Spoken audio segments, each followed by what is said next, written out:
وبرکاتہ۔ الحمد للہ نحمده ونستعینه ونستغفره ونؤمن به ونتوکل علیہ ونعوذ باللہ من شرور انفسنا ومن سیئات اعمالنا من يهده الله فلا مضل له ومن يضلل فلا هادي له ونشهد أن لا إله إلا الله وحده لا شريك له ونشهد أن سيدنا ومولانا محمدا عبده ورسوله صلى الله تعالى عليه وعلى آله وصحبه وبارك وسلم۔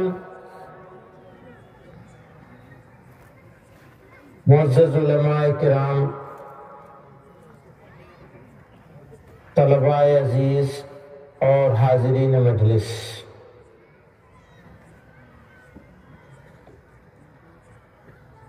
میرے لیے یہ محسوس اور ہے کہ میں آپ لوگوں کے بیچ میں وعدے، ارادے اور کوششوں کے باوجود حاضر نہ ہو سکا۔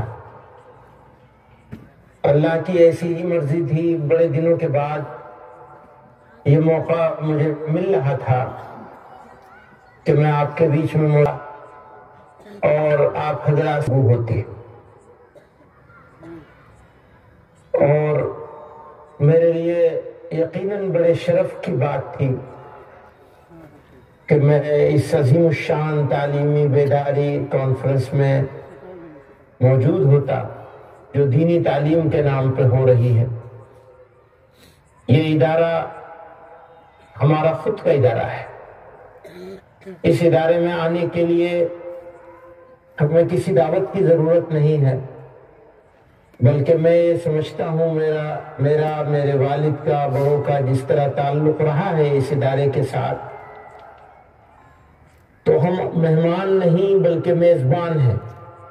تو آپ سب جو لوگ آئے ہیں اس اجلاس میں شرکت کے لیے، وہ ہمارے مہمان ہیں اور میزبان غائب ہے۔ تو میری کچھ مجبوری ایسی ہوئی کہ میں سب چاہتوں کے باوجود کچھ قانونی معاملات ایسے آئے جن کی وجہ سے سفر نہیں کر سکا۔ میں شکر گزار ہوں ذمہ داران مدرسے کا کہ انہوں نے دعوت بھی دی اور بڑے خلوص اور چاہتوں کے ساتھ قاری شمس الحق صاحب ہیں، مولانا ندیم صدیقی صاحب ہیں، وہ تو ہمارے بڑے ہیں، فرما روا ہیں ہمارے، اور انہوں نے ایک دن کا تاریخ بھی تبدیل کری کہ اچھا ٹھیک ہے آپ کل نہیں آ سکتے ہو تو آج آ جاؤ۔ میں نے دوبارہ بھی وعدہ کر لیا لیکن پھر بھی نہیں آ سکا میں۔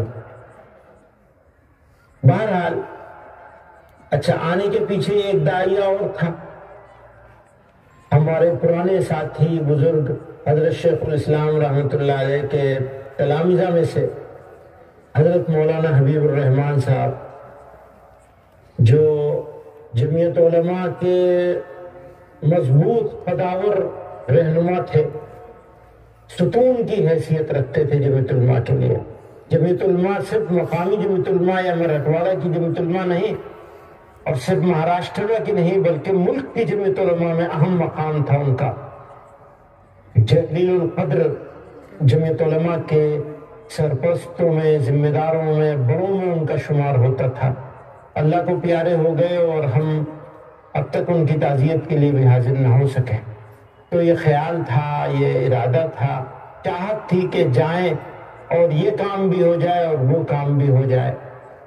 میں ان کے خانوادے کو بھی اور مدرسے کو بھی اور اس علاقے کے مسلمانوں کو بھی تعزیت مسنونہ پیش کرنا چاہتا ہوں۔ اللہ تعالیٰ امت کو، ملت اسلامیہ ہند کو اور جمعیت علماء ہند کو ان کا نعم البدل عطا فرمائے اور ان کو دارین کی آخرت کی تمام نعمتوں سے نوازے، مغفرت و رحمت اور خاص درجہ عطا فرمائے، ان کی خدمات کے لیے، ان کی اخلاص و للہیت کے لیے، تقوی کے لیے، علم کے لیے۔ یہ 2 باتیں ہو گئی، اب تیسری بات ایک اور کیا کرنا چاہتا ہوں میں اس کانفرنس کے عنوان سے۔ ہماری زندگی اللہ تعالیٰ کی امانت ہے، پروردگار عالم نے ہم کو انسان بنایا، اشرف المخلوقات بنا کر پیدا کیا، اور انسان بھی ایسا بنایا کہ کوئی کمی نہیں چھوڑی۔ دیکھنے کے لیے آنکھیں، سننے کے لیے کان، بولنے کے لیے زبان، غرض ہے کہ بے شمار نعمتیں انسان گنتی نہیں کر سکتا۔ پھر یہ دنیا ہمارے لیے بنائی، زمین، آسمان، سورج، چاند، ستارے، ندی، نالے، دریا، ہوا، پانی، غرض دنیا میں بھی بے شمار نعمتیں رکھ دی، انسان ان کی گنتی بھی نہیں کر سکتا۔ فرمایا وَإِن تَعُدُّوا نِعْمَةَ اللَّهِ لَا تُحْصُوهَا، اگر تم اللہ تعالیٰ کی نعمتوں کی گنتی کرنا چاہو تو تم وہ بھی نہیں کر سکتے۔ تو ہمارے جسم کے اندر اتنی نعمتیں، اور ہمارے لیے دنیا بنائی گئی ہے، اس کے اندر اتنی نعمتیں، پھر ہمیں ایمان عطا کر دیا، پیغمبر علیہ السلام کا امتی بنا دیا، نعمتوں کی تکمیل کر دی، اور یہ ساری نعمتیں اللہ تعالیٰ نے ہم کو اپنے فضل سے، اپنے فیصلے سے، اپنی مہربانی سے عطا فرمائی۔ ہمارا اس وقت کوئی کمال نہیں۔ کیا ہم مانگنے گئے تھے؟ ہمیں تو ہوش بھی نہیں تھا، ہمیں پتہ بھی نہیں تھا کہ ہم انسان بنیں گے، کتا نہیں بنیں گے تو کیا فائدہ ہوگا، پھر انسان بنیں گے تو ایمان والے ہوں گے تو کیا فائدہ ہوگا۔ ہم سے زیادہ سمجھدار، قابل، پڑھے لکھے، طاقتور، باصلاحیت لوگ دنیا میں موجود ہیں، ایمان کی دولت سے محروم ہیں۔ اللہ تعالیٰ نے اپنے فضل سے ہم کو یہ انعام دیا، عظیم الشان انعام، ایمان کی دولت سے سرفراز کر دیا۔ یہ ایمان ہمارے پاس آیا تو اب ہمیں اس ایمان کے ساتھ جینا اور اسی ایمان پر مر جانا ہے، یعنی دنیا سے جائیں تو وہ ایمان پر جائیں۔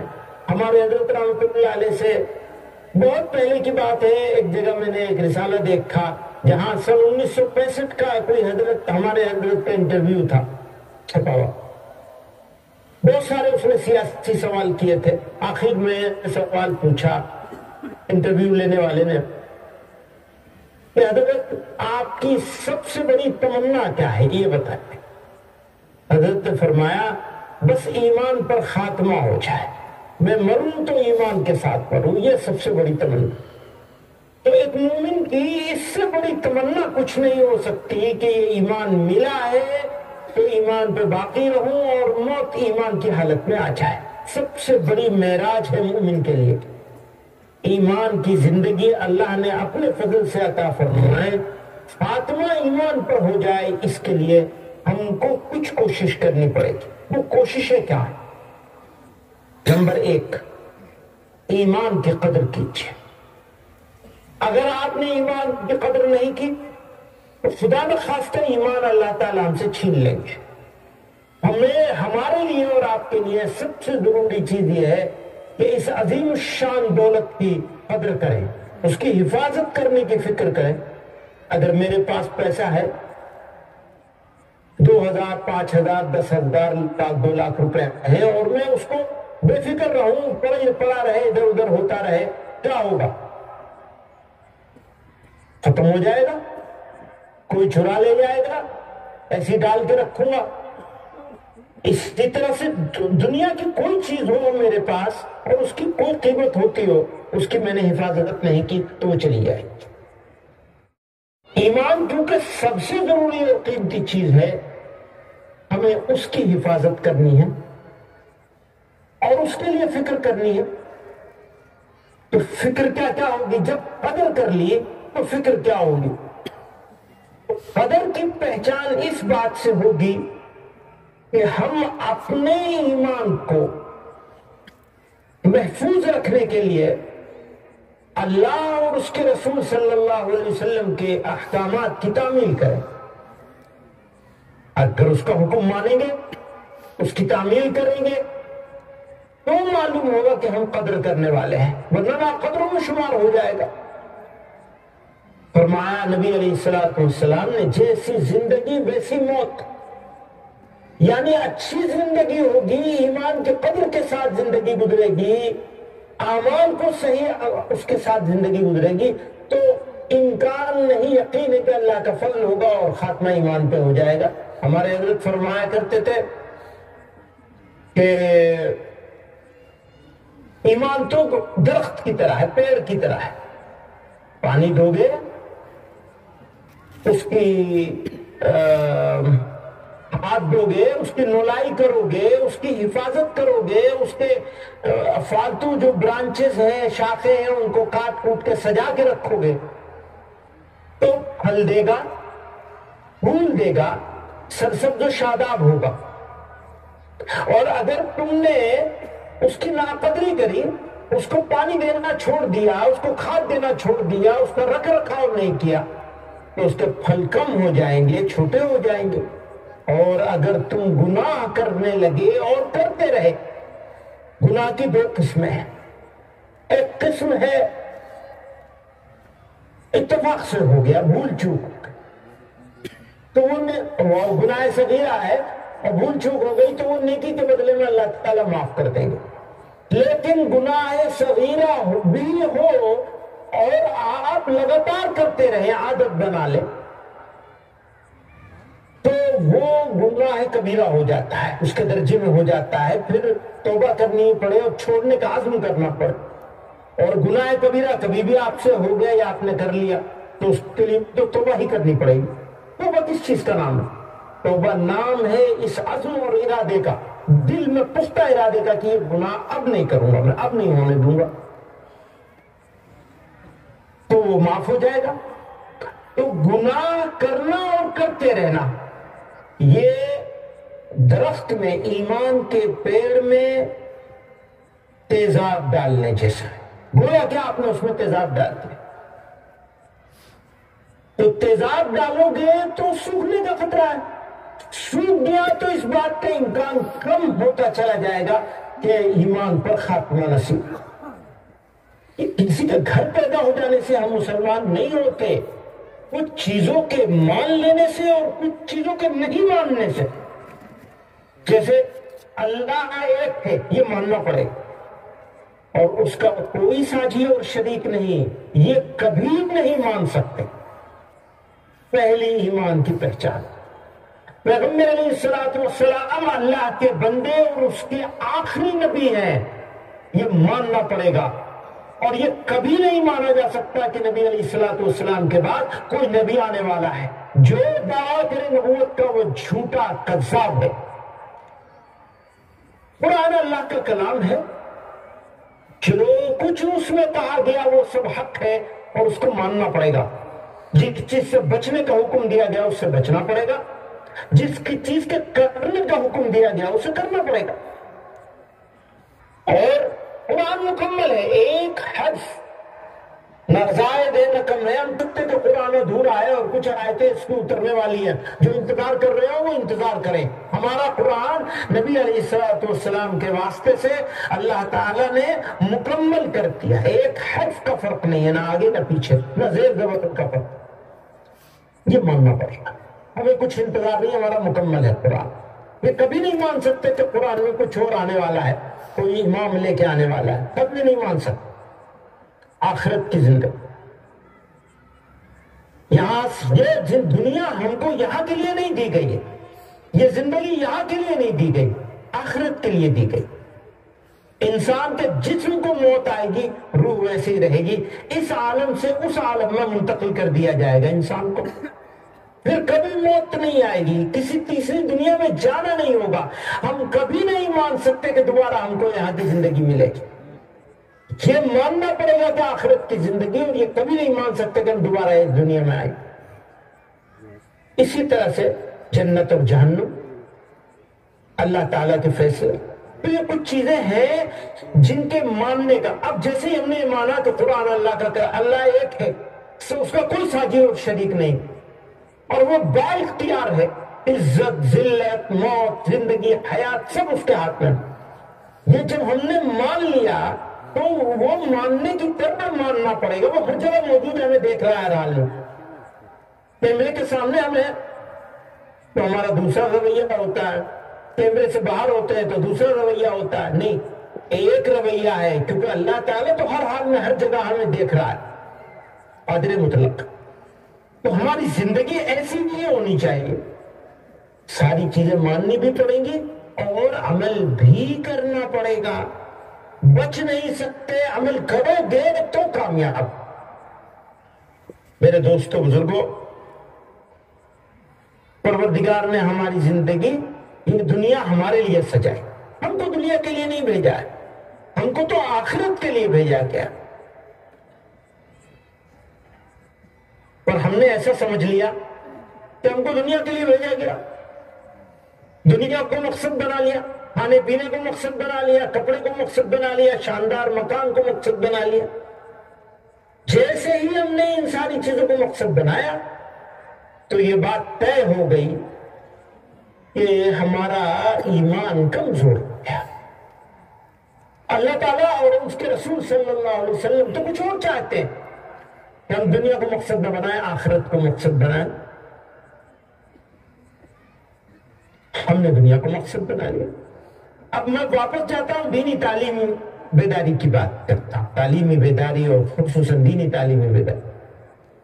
تو جیسے ہمیں اپنے لیے ایمان کے تحفظ کے لیے ہمیں یہ اقدامات کرنے ہیں، اسی طرح سے ہم کو اپنی اگلی نسلوں تک اس ایمان کو منتقل کرنے کی کوشش کرنی ہے۔ دینی تعلیم کی بات ہو رہی ہے تو میں اس کو 3 درجے میں رکھتا ہوں۔ ایک پرائمری اسلامک ایجوکیشن، پرائمری دینی تعلیم، ہر مسلمان مرد و عورت پر فرض عین ہے،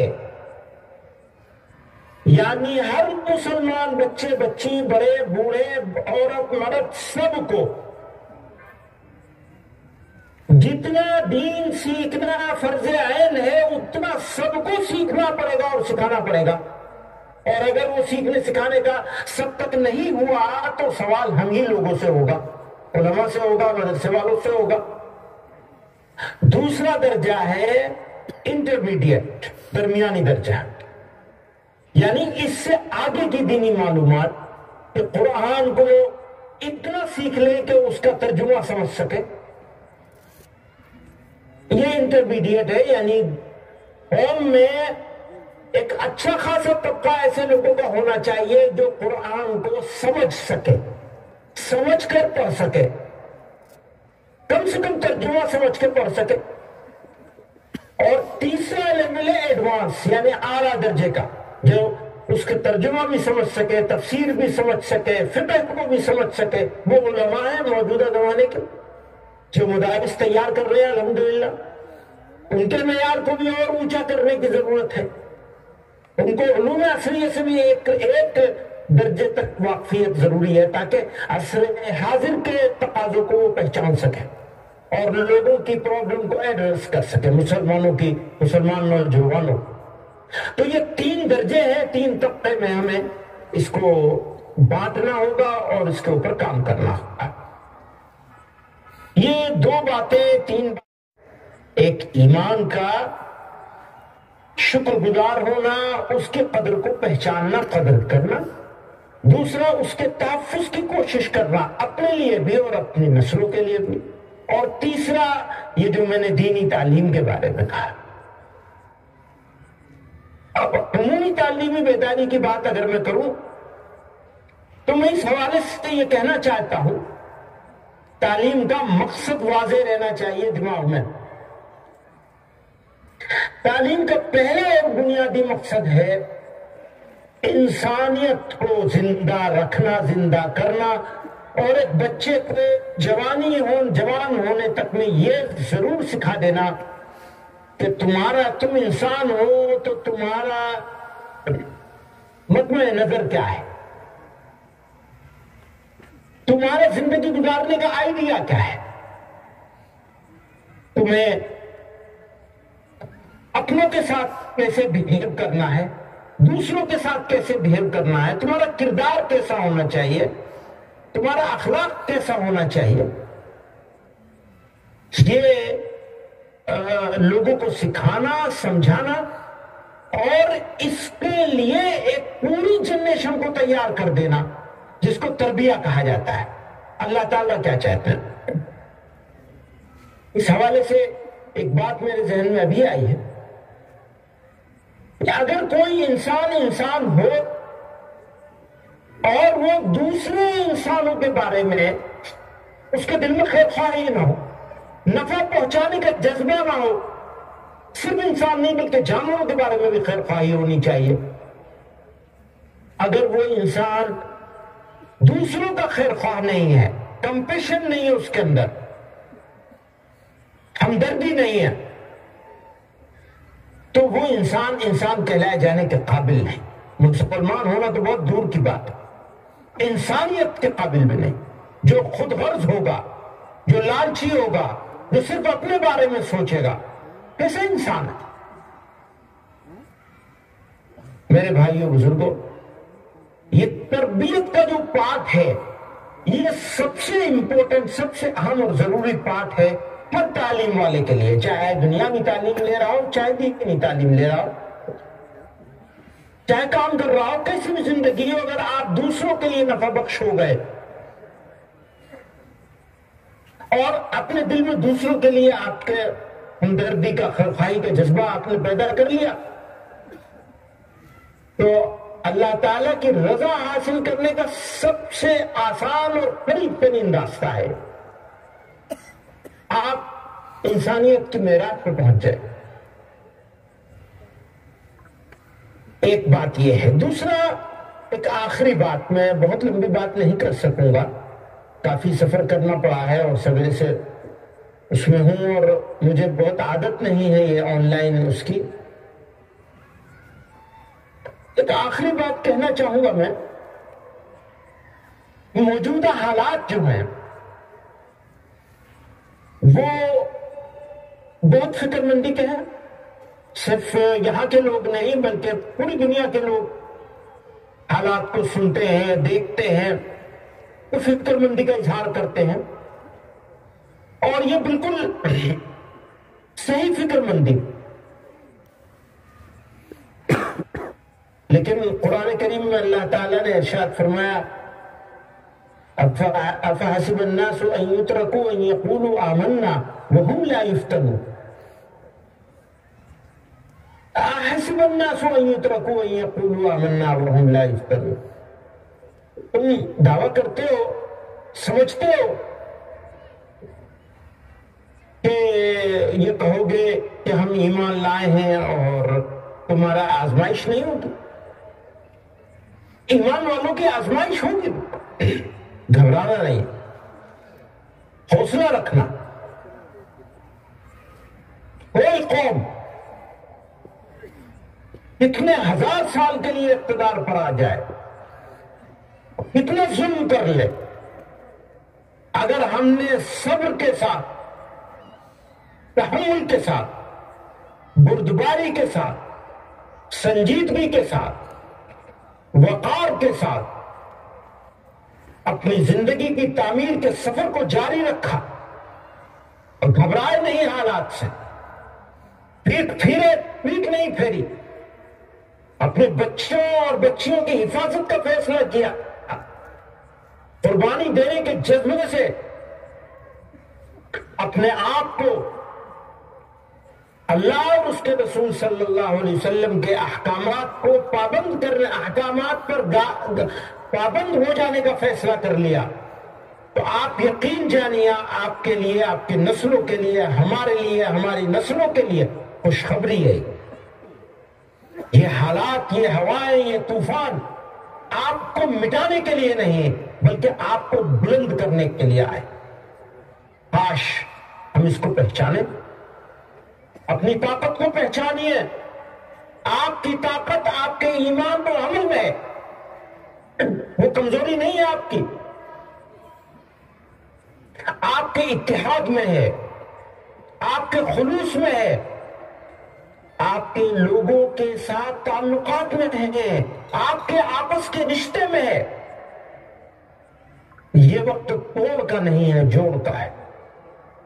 اپنے جو رشتے بگڑے ہوئے ہیں انہیں درست کر لیجیے، اپنے ارادوں کو مضبوط کر لیجیے، اپنے صبر پر کاربند ہو جانے کا فیصلہ کر لیجیے۔ کوئی طاقت آپ کو مٹا نہیں سکے گی، یہ اطمینان رکھیے۔ یہ ہمارا امتحان ہے، اور امتحان کے وقت میں مایوس ہو جانے والے لوگ کھڑے ہونے کی طاقت کھو دیتے ہیں۔ آپ کو کھڑے ہونا ہے اور سب سکندری بن جانا ہے، ظلم کے خلاف صبر کر کے، اتحاد کر کے، محنت کر کے۔ اپنے جوانوں کو محنت کے لیے تیار کیجئے۔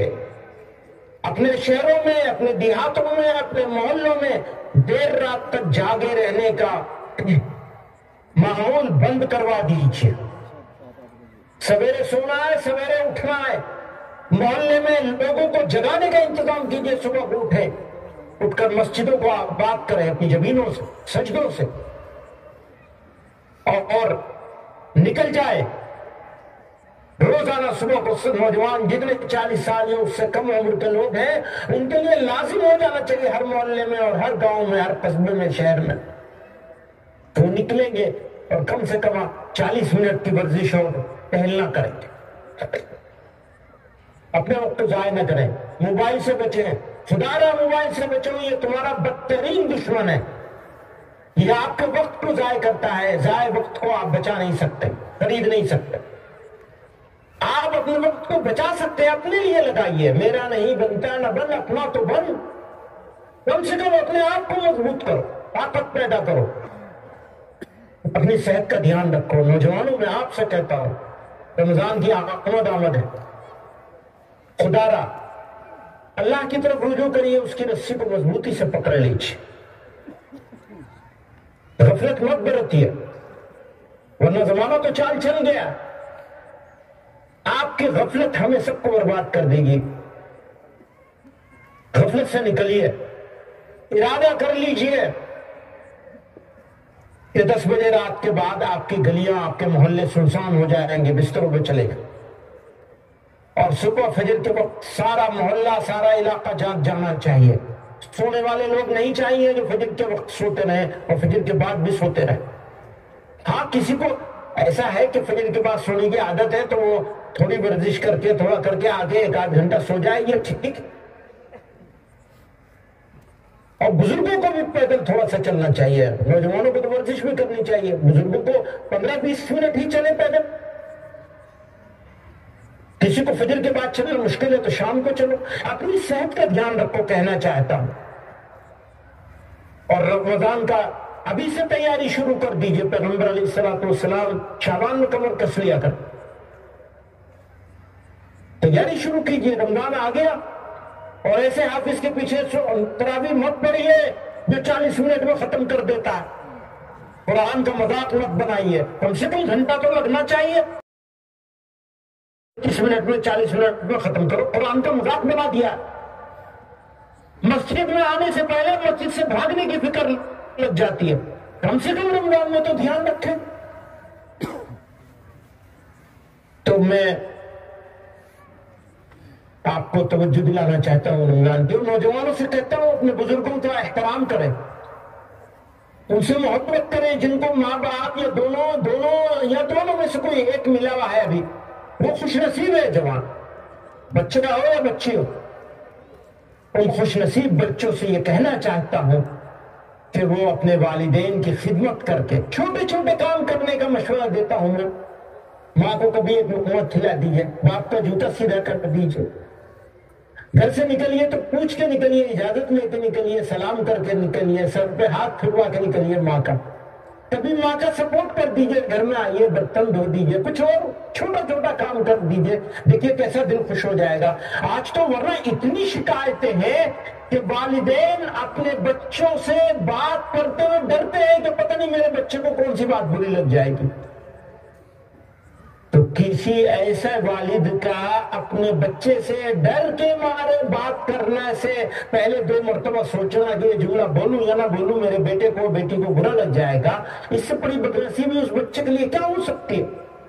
سنو، جس جوان نے بیٹا ہو یا بیٹی ہو اپنے ماں باپ یا دونوں میں سے کسی ایک کو اف بھی کہہ دیا، تھوڑی سی بھی بدتمیزی کر دی، تو وہ اس وقت تک مرے گا نہیں جب تک اس کی اولاد اس کو جوتوں سے پیٹ نہیں لیتی۔